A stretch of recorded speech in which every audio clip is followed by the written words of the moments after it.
students and friends. I hope you all are fine. So today I am here to start one more lesson from first language, English of 10th standard. So the lesson is very important regarding the concept covered there and also when it comes to the point of view of your exam. So why is this lesson very important? Because we are learning or we are getting to know a very important personality when it comes to the field of science or microbiology.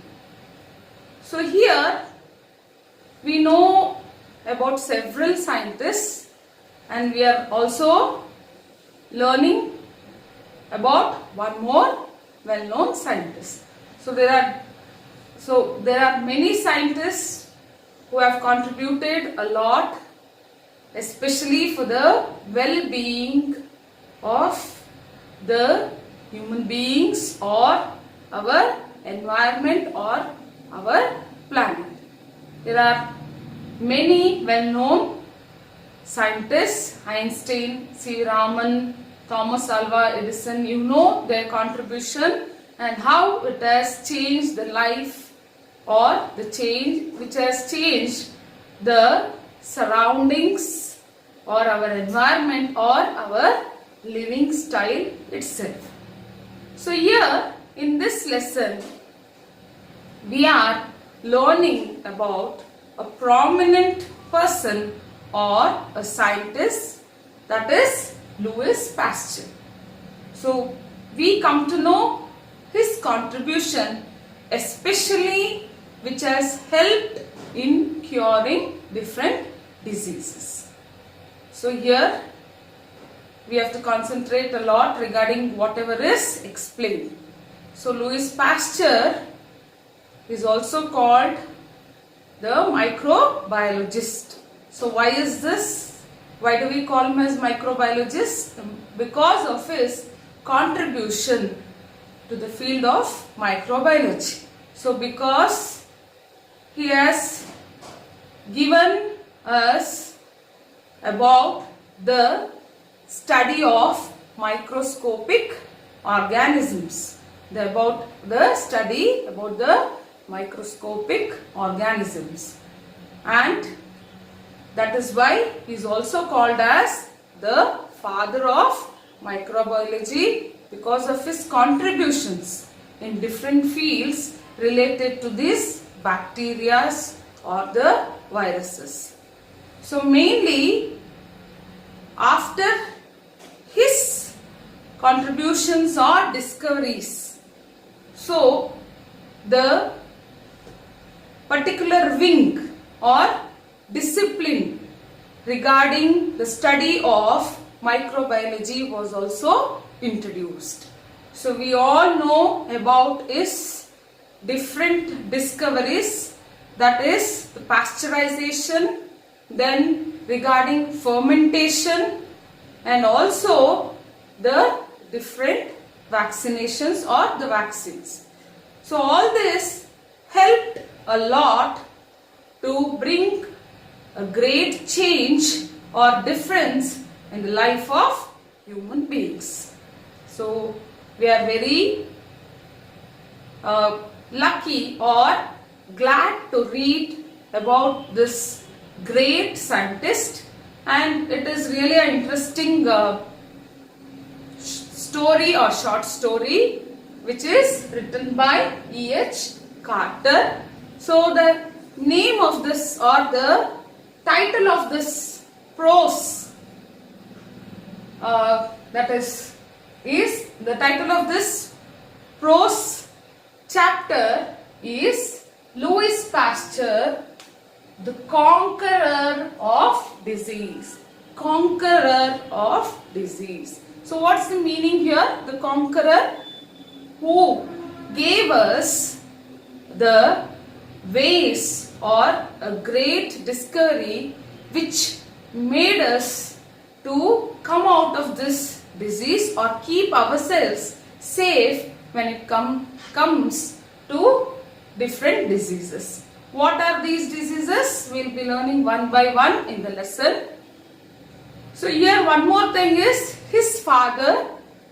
He was also a great soldier, and here you come to know that Louis Pasteur became a great soldier when it came to the conquering of the diseases. Okay, this is about the great personality about whom we are going to study in this lesson.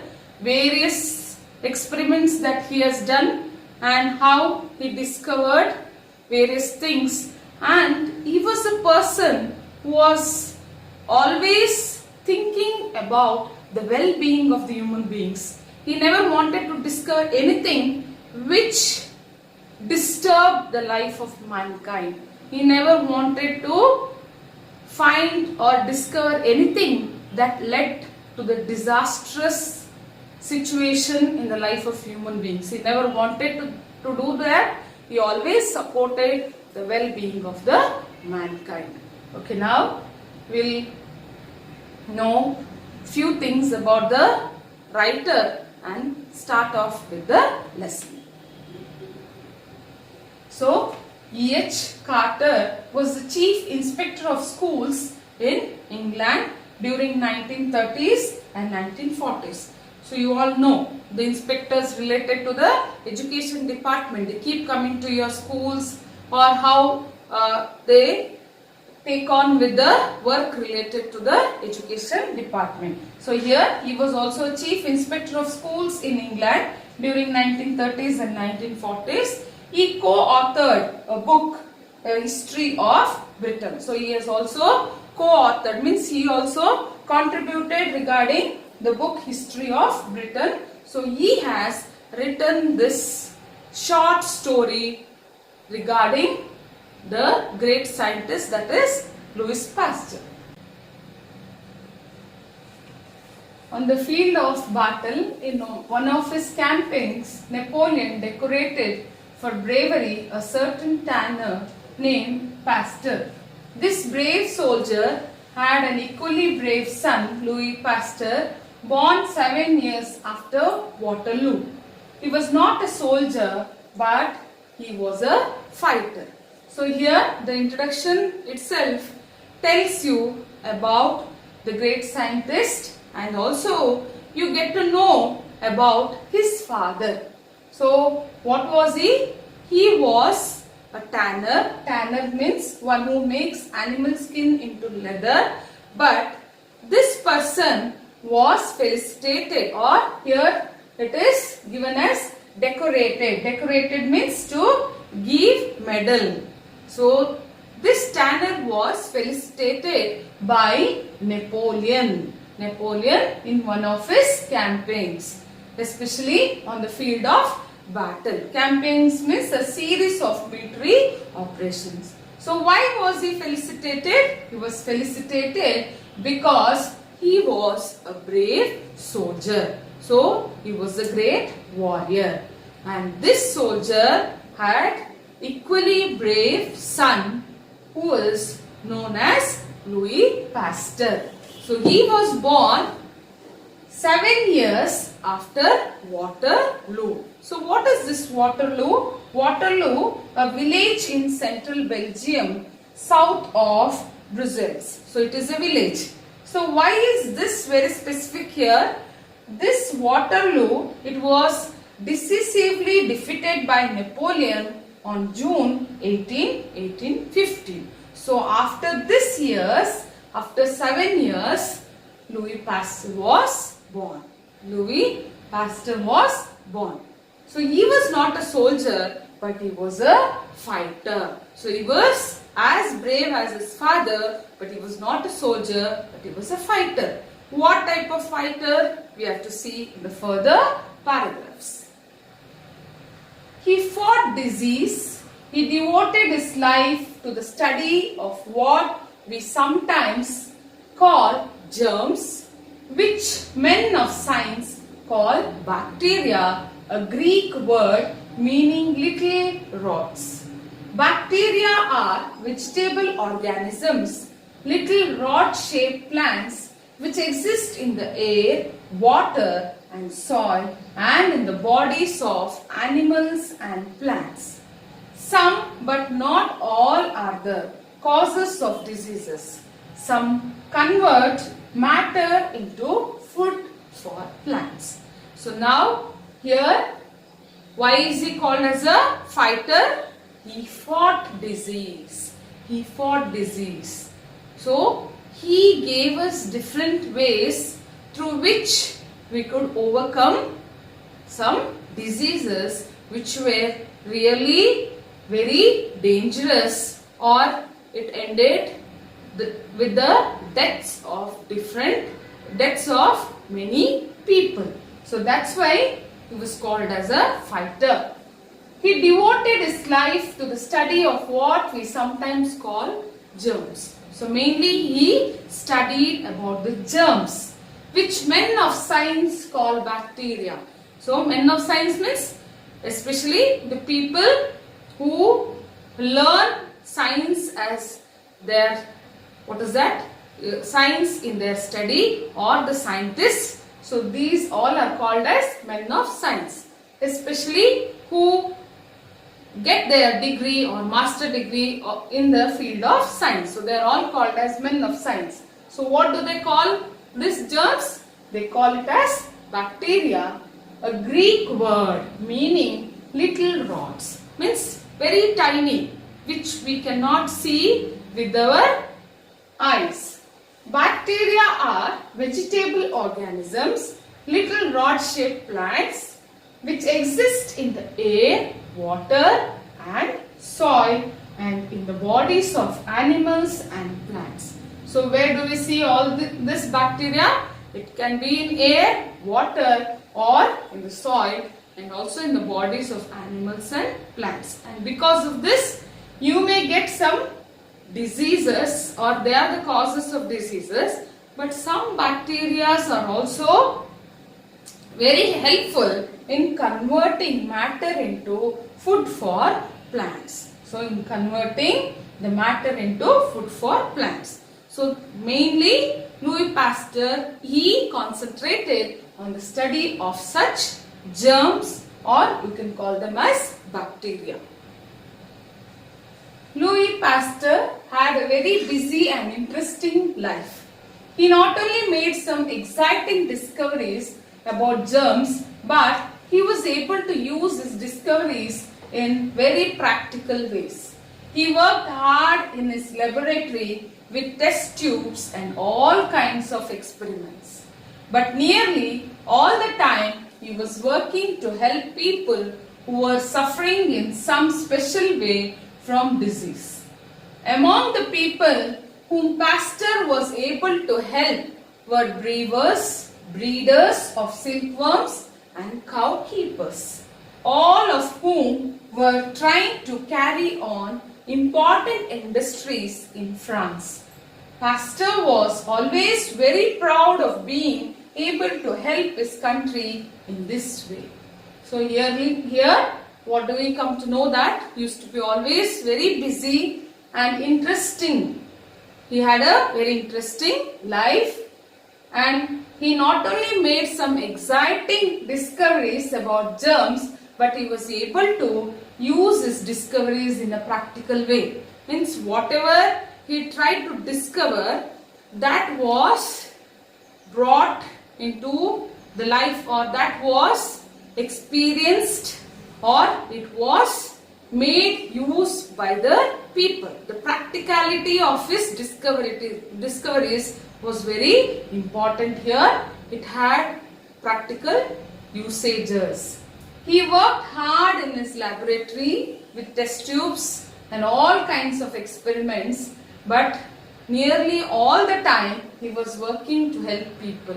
So whatever discoveries or experiments he was doing in his lab, but that had some important ways which helped the people who were suffering and who had some problems. So they used to get solution from his works or from his experiments. Now here Mainly the way in which it helped is for the people who were suffering in some special way from disease. So what type of disease we'll come to know. Here, who are those people who were being helped by Pasteur? They were brewers, then breeders of silkworms. Brewers means who prepare the beer. Then breeders of silkworms.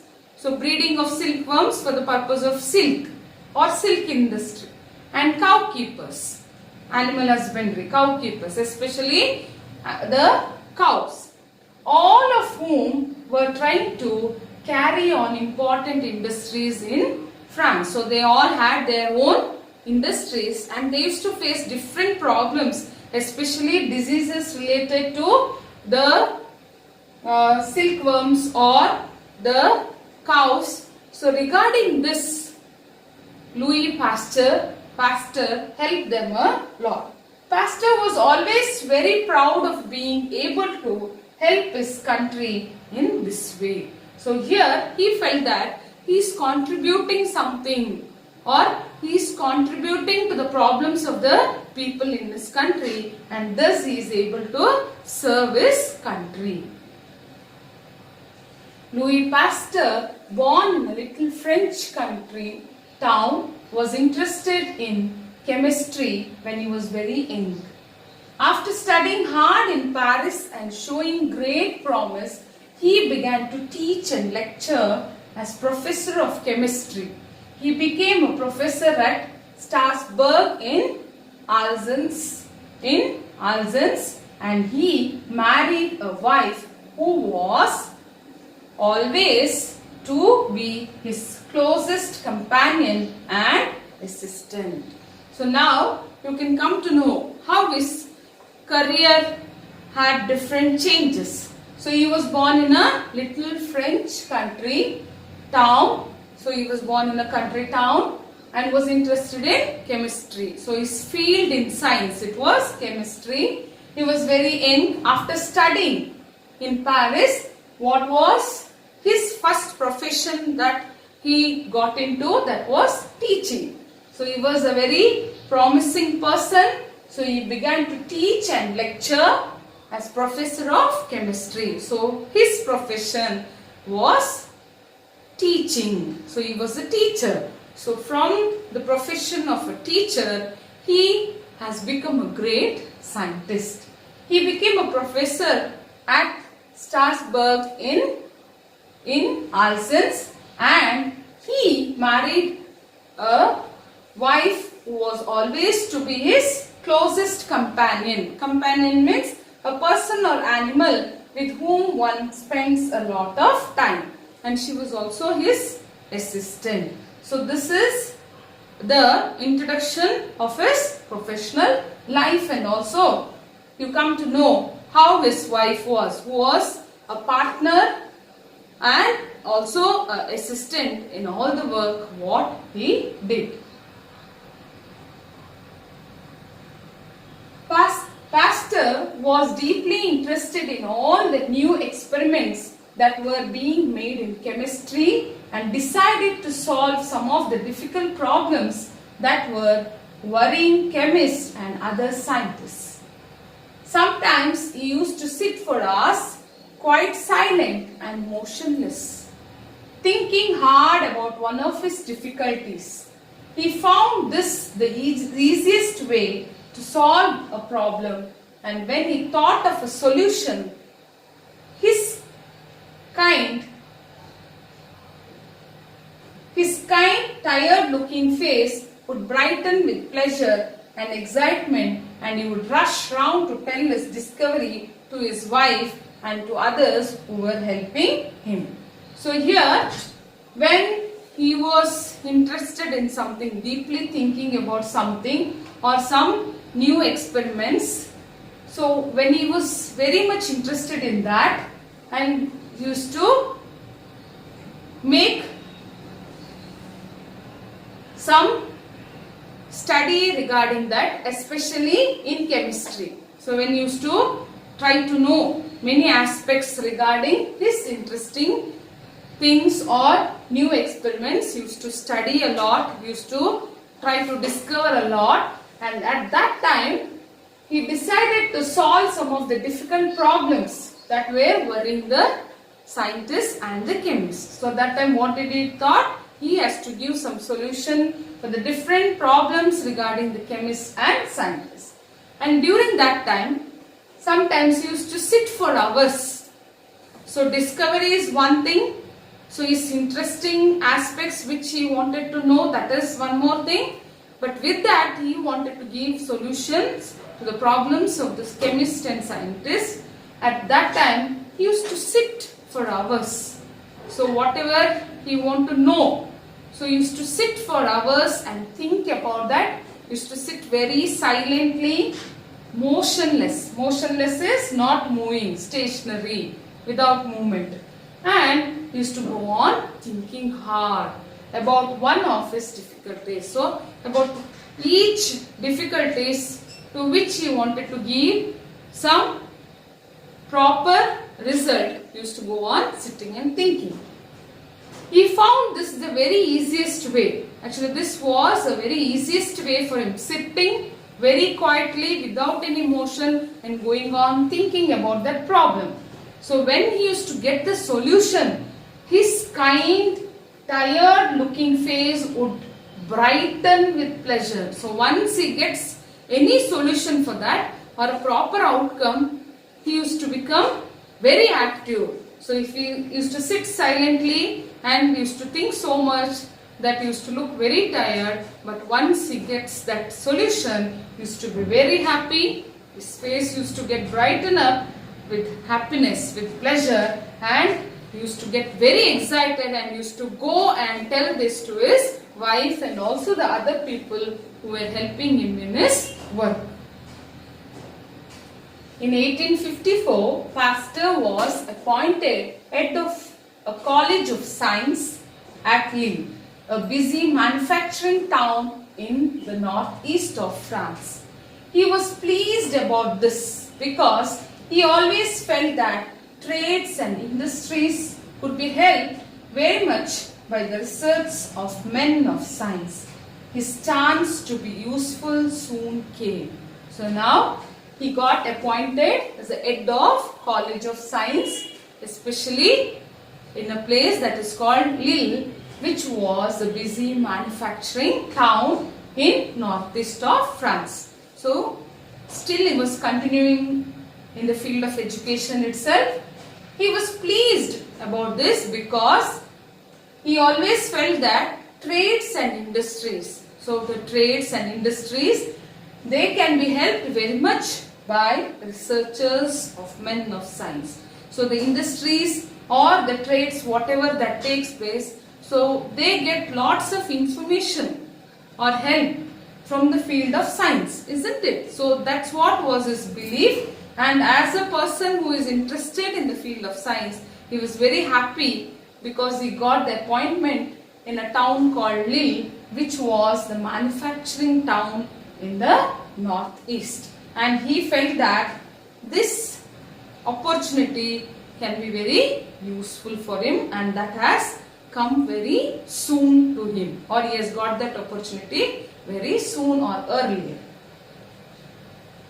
Pasteur, as a young chemist, had always been interested in the problems of why and how living things decay, why milk turns sour, why meat goes bad, why wine ferments. He started to give some lectures in Lille on fermentation. One of the chief industries in Lille was the manufacture of alcohol from beetroot, and he was fortunate in being able to carry out experiments in some of the breweries. So in the beginning itself I told that he helped out the brewers, the breeders of silkworm. So now, wherein you are getting to know many things about that. Here we are calling him, the writer is calling him as a young chemist. who is very much interested in that field, and he always tried to know a lot about the problems regarding why and how living things decay. So he had that curiosity to know why and how living things decay. You all know. So any living thing, once it is dead, they start decaying. And one more thing is, when it comes to the plant bodies and all, even they start decaying. Even if they're not dead, sometimes their root starts decaying or their stem starts decaying. Especially you might have observed in your home, if you have a garden, if you over water the plants, the decaying starts. So all these things I am giving you as example. Here Pasteur had that question or the curiosity to know why living things decay. Even animals or human beings, if you get any wound, if you don't give proper medication or don't get proper medication, the wound starts getting decaying. You might have observed this. So he had that question. One more question. Why milk turns sour? The milk, we use milk to make curd. There also you might have tasted that. It turns sour, and if you don't boil milk properly, the taste changes sour. Why meat goes bad? Even the meat, if it is not boiled or cooked properly, or the dead bodies, they decay. And why wine ferments? So wine, so the process of making wine, it is nothing but fermentation. The wine ferments. So here ferment means changing by means of a chemical reaction involving yeast or bacteria. So you get the clue here, because of the bacteria only it gets fermented, ferments. What is fermentation? A chemical reaction in which a ferment causes an organic molecule to split into simpler substances, especially the anaerobic conversion of sugar to ethyl alcohol by yeast. So this is a process. Fermentation is a process of fermenting. So he started to give some lectures in Lille on fermentation, because it was an area of industries, especially where the beer was made. So here he started giving lectures on fermentation, and one of the chief industries in Lille was manufacture of alcohol from beetroot. Alcohol, it is a wine from beetroot, and he was fortunate in being able to carry out experiments in some of the breweries. What's the meaning of the word breweries? Brewer is one who makes beer. Breweries are the places or the industries where this beer is produced. So now you come to know. See, his curiosity got proper place wherein he could discover and find out the answers for his questions. One manufacturer consulted Pasteur about his beer which was turning out badly, and Pasteur, by helping this brewer, managed to discover all sorts of things that he did not know before about yeast. Yeast is used to make beer foam and bread rise up lightly. Pasteur became certain that yeast was alive, made up of tiny living cells. When these cells were healthy, the yeast acted well, but if they were diseased, the yeast and the beer went wrong.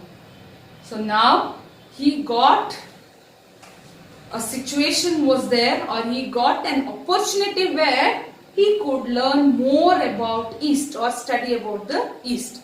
So what is that? There was a manufacturer there who came to Pasteur, and he had a complaint there telling that his wine or whatever beer, the beer what he was preparing, which was turning out badly. Means the taste of the beer used to never come out in a proper way. It used to taste badly. And Pasteur, by helping that brewer, managed to discover, what did he discover? He discovered all the aspects regarding to yeast which he never knew before. So what is this yeast? A type of fungus which is used to produce alcohol and also to make bread soft. So while preparing cake or while preparing the bread, they use this yeast. It makes the bread or cake soft, and also in the production of alcohol it is used. Then yeast, some of them even use yeast in fermenting your what is that? Your idli and dosa batter. So that gives very good fermentation. So now he came to know about the yeast which he never knew. He came to know about different aspects. Yeast is used to make beer foam. Foam is, that is the fermentation, and the foam you can see in that. And bread rises up lightly because of the use of yeast. That is also because of fermentation. Pasteur became certain that yeast was alive. So by seeing all these things, he came to know, or he was very certain that yeast is alive. So how does it tell that? It is made up of tiny living cells. When these cells, the smallest unit of a living organism that is able to reproduce and perform other functions. This also, the cells also you cannot see with your eyes. So now these cells, so the yeast is made out of tiny living cells, and these cells, when they are healthy, the yeast acted well. So when they are healthy, means there is no problem in the fermentation. When they are healthy, then it acted very well. But when they were diseased, when they are not able to work properly, ferment properly or work properly, the yeast, what happened? The beer went wrong. This caused the change in the taste of the beer. After a few years, Pasteur was made director of scientific studies at a famous college in Paris. He was still thinking about decay and yeast and germs, and one of the problems that he was trying to answer was this: do germs form from other germs, or do they just come off themselves? People like Pasteur believed that germs were carried in the air and might infect other things that came in contact with them. Others believed in what they called spontaneous generation. That is, they believed that germs had no parents but just occurred by themselves. So one more, what is that? You can call it as a promotion when it came to his career. So after a few years, Pasteur was made director of scientific studies at a famous college in Paris. He was still thinking about that decay and yeast and germs, and one of the problems that he was trying to answer was this. So he wanted to get answer to the question that, do germs form from other germs? Are these germs formed from the other germs, or do they just come off themselves, or do they occur themselves suddenly? People like Pasteur believed that germs were carried in air and might infect other things that came in contact. But there were some people who believed that they spontaneously get generated. That is spontaneous generation. Spontaneous, having an open, natural and uninhibited manner.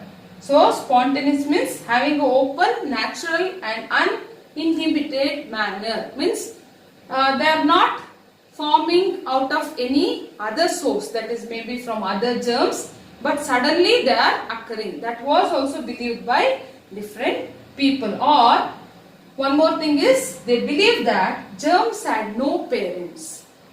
So they did not have parents, but they occurred by themselves. That is called as the spontaneous generation theory. But actually, Louis Pasteur, he wanted the proper solution for this. Pasteur proved that he was right by a very simple and clever experiment. He put some soup into some bottles and then he boiled it in order to destroy any germs that might already be in the soup. After that, he heated and pulled out the neck of each bottle until it formed a long narrow neck with a big bend in the middle. The soup remained there for a long time and it never went bad as it would have done if it had been standing in a bowl in the kitchen. So here, it's a very important experiment. It is also important when it comes to your exam. So here he wants to prove that the germs are there in the air or in our surroundings. So how did he prove that? So he made a simple experiment. He put some soup into some bottles and then he boiled it in order to, he took some soup in some bottles and then he boiled it. So after that, why did he boil it? In order to destroy the germs if there are any in that soup or in that bottle. So he boiled it very well and thus he tried to destroy the germs which are already in that soup. After that, he heated and pulled out the neck of each bottle until it formed a long narrow neck. So in this article or short story, it is given in this way, that he even heated the bottle and pulled the neck of the bottle until it formed a narrow neck. So when you go through in internet, actually what is given is, for that bottle, means in the bottles in which that soup he had boiled, for that bottles he had fixed the curved tubes. So that is also given when you refer in internet. Here what they have given is, in this what the writer is given is that he heated or he tried to make the neck of the bottle in a long narrow shape, or he gave long narrow shape to the neck of the bottle. That is given here. But if you go through in different sources, you also come to know that once the soup is boiled, he had connected the narrow pipe or a tube to that. Both are there. You can try to know that. And after that, what did he do? He made one more experiment. Once it had a long narrow neck with a big bend in the middle. See here, the big bend in the middle. The soup remained there for a long time and it never went bad as it would have done if it had been standing in a bowl in a kitchen. So now once he made the neck of the bottle narrow and bent, he left that soup in that bottle itself and that soup remained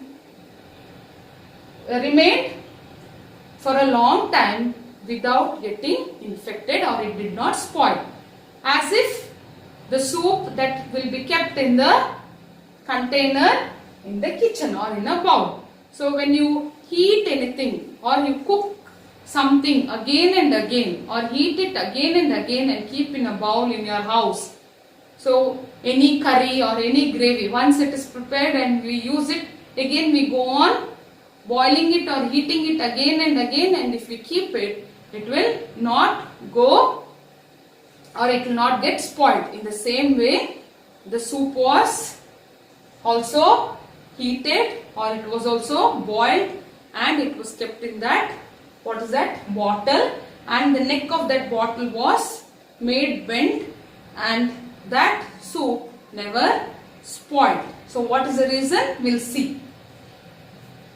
That said, Pasteur is because there are no parent germs in the soup. Why didn't the soup did not get spoiled because there is no parent germ, because it is already boiled.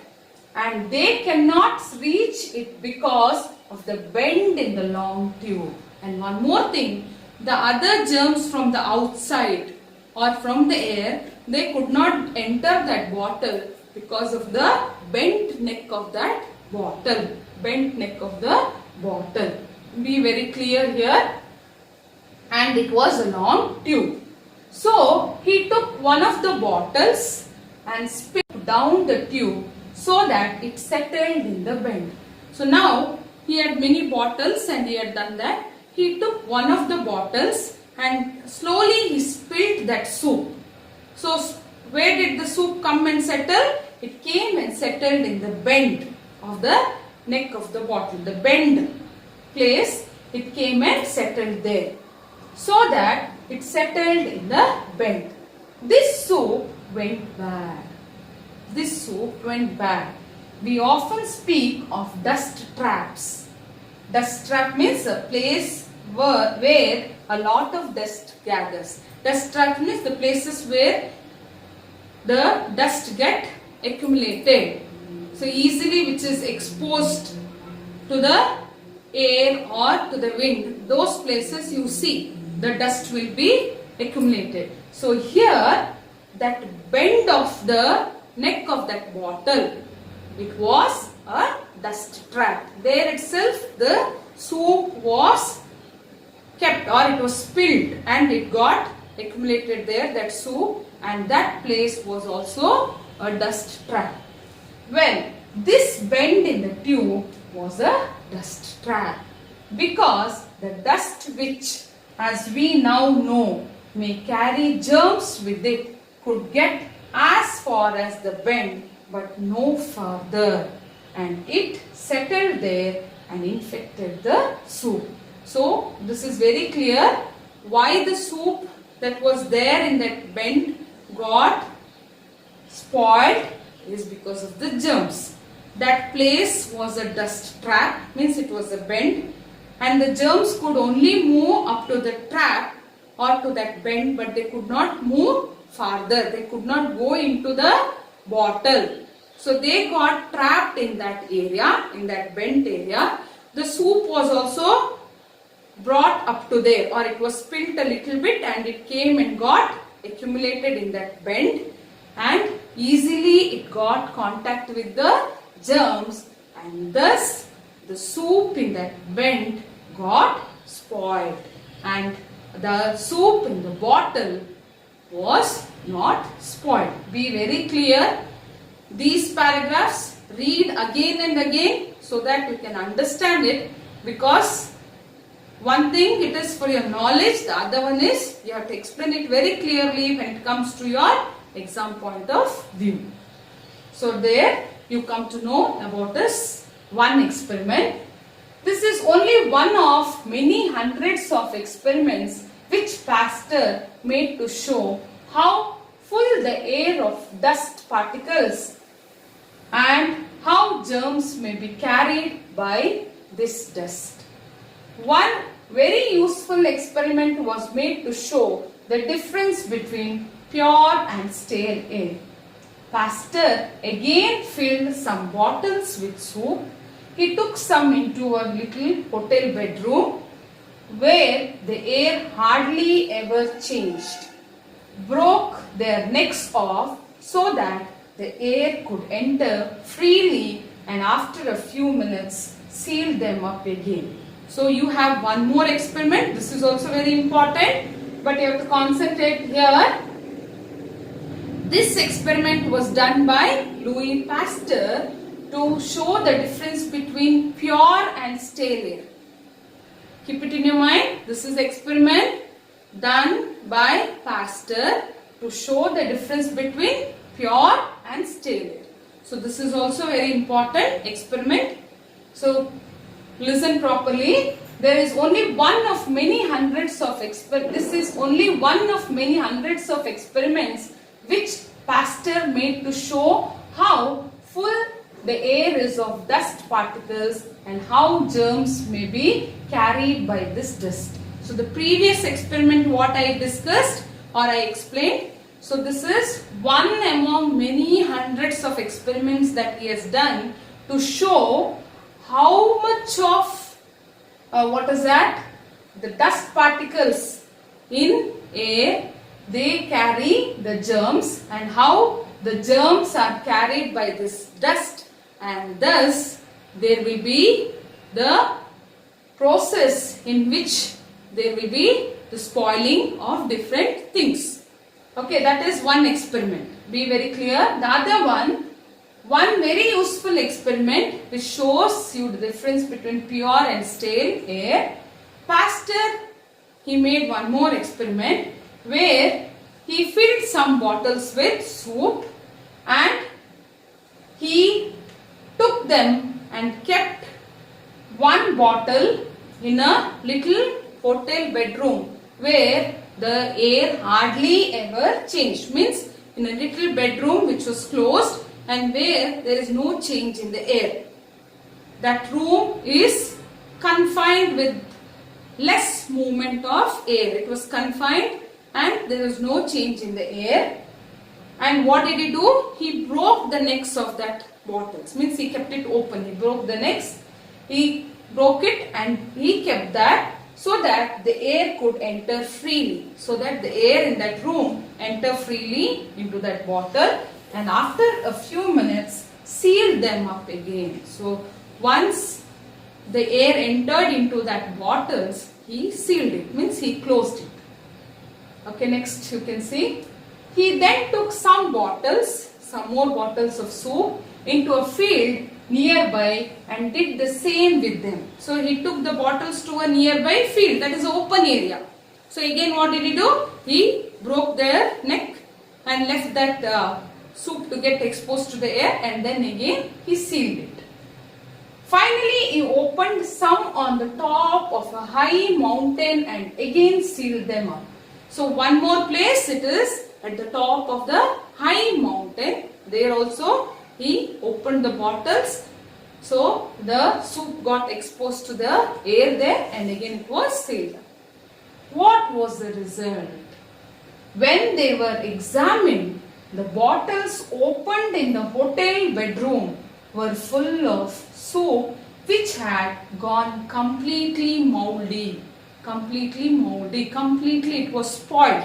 What is mouldy? Covered with the soft greenish material that grows on bread or cheese kept too long in a warm wet place. So this also you might have seen, especially on cheese or even when it comes to the pickle. So if it is not properly packed or closed tightly, so you see that greenish layer on that. So here the soup that was kept in the bedroom, it was completely mouldy or it was spoiled. The bottles opened in the field were mouldy but not quite so bad. The bottles that were kept in the field also, they also had changed the color or they were also spoiled, but not to the extent of the bottles that were kept in the bedroom.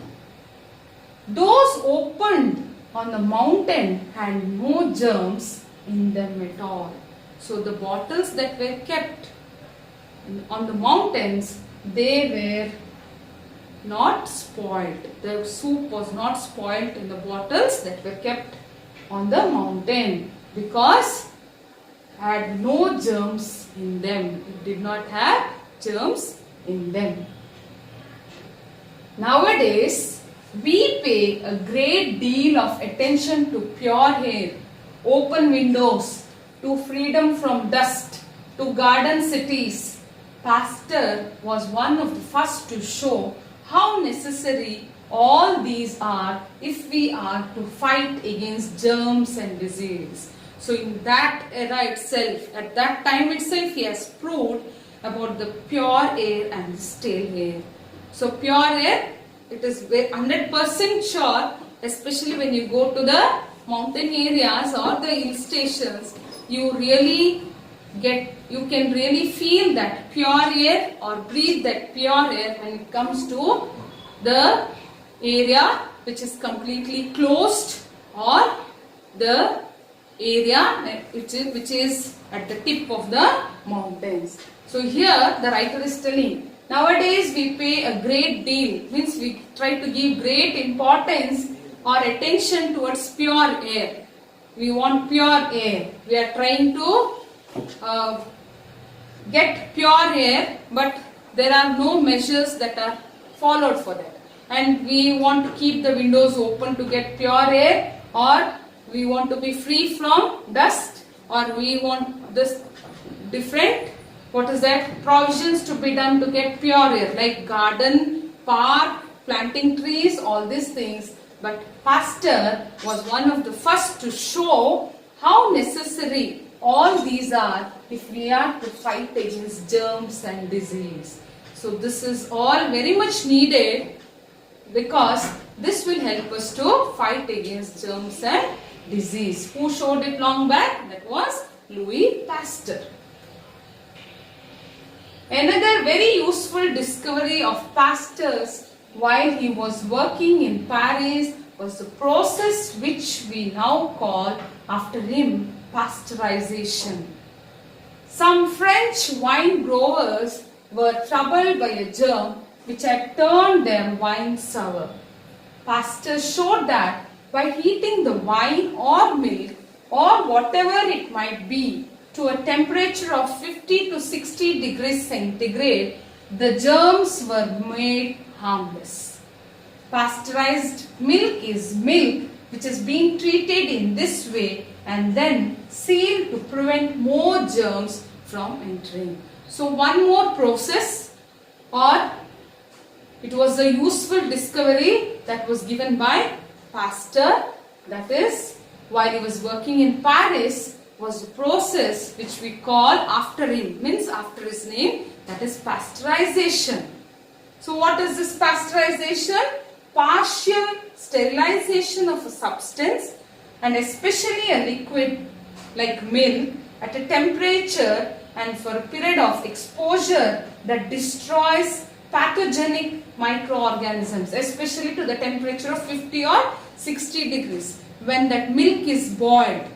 So at that time what happens? The germs in that, they are culminated. So that is the process that is called as pasteurization. Some French wine growers were troubled by a germ which had turned their wine sour. So in the beginning also we came to know, isn't it? So the French wine growers, so they had a problem because of some germ, their wine was changing sour. Sour means becoming very tasteless, or you cannot have it. Pasteur showed that by heating the wine. So while preparing the wine, when you heat it, or when you heat the milk, or whatever might be, to the temperature of 50 or 60 degrees centigrade, the germs were made harmless. So the germs in them, they become harmless. Means they cannot harm anything. There will be no harm out of those germs, or there will be no any reaction. Pasteurized milk is milk which has been treated in this way. So you get packet milk, Nandini milk. So you have that on that packet. I think all of you might have observed. If you have not observed, you can observe. Pasteurized.